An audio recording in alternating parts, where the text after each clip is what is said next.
उसका नाम है सलीम। सलीम करीब 20 साल से जेल के अंदर है। जेल की एक कोठरी में रहता है वो। करीब 12 साल का समय उसने सॉलिटरी कन्फाइनमेंट में गुजारा है। सलीम की सज़ा लंबी है। कुछ हत्याओं के मामले में वो जेल के अंदर है और वो चाहता तो जेल में आने के बाद अपनी गाथा को वहाँ रोक देता, लेकिन सलीम ने नई ज़िंदगी शुरू करने की ठान ली। अभी आपसे बात कर रही हूँ तो सलीम जेल में बैठा एग्ज़ाम दे रहा है। MA की है उसने और वो चाहता है कि लगातार वो पढ़ता रहे। शायरी लिख रहा है, कविताएं लिख रहा है और एक दास्तान लिख रहा है। उस दास्तान में है प्रेम, धोखा और जेल की ज़िंदगी। सलीम से मैंने पूछा तुम्हारा जन्म कब हुआ?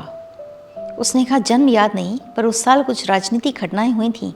माँ ने बताया कि वही साल शायद तुम्हारे जन्म का था। तो उसने अपनी जन्म की तारीख वो की जो उसकी माँ ने तुक्के से बताई, लेकिन उसके साथ में उसने अपने मरण की तारीख भी बताई। तो मैंने कहा सलीम तुम तो अभी मरे नहीं, तो तारीख कैसे? उसने कहा तारीख वो जब मैं जेल के अंदर आया, वही मेरे मरण की तिथि है। लेकिन इस सलीम से भी सीखने को बहुत कुछ है। क्या? जेल की कोठरी में आने के बाद भी उसने अपनी ज़िंदगी को विराम नहीं लगाया। वो पढ़ता गया, लिखता गया।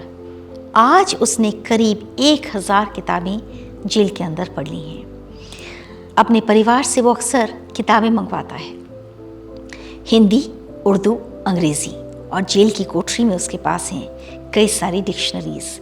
जब वो खत लिखता है तो उसमें कोई गलती निकालना मुश्किल है। ये है सलीम, ऐसा सलीम जो मौत की सज़ा के बावजूद कुछ करना चाहता है। इससे सीखने को ये भी है कि बाहर हमें जो आज़ादी मिलती है हम उसे कितना हल्के में लेते हैं। जिसके पास आज़ादी नहीं है वो उस आज़ादी के असल मायने जानता है।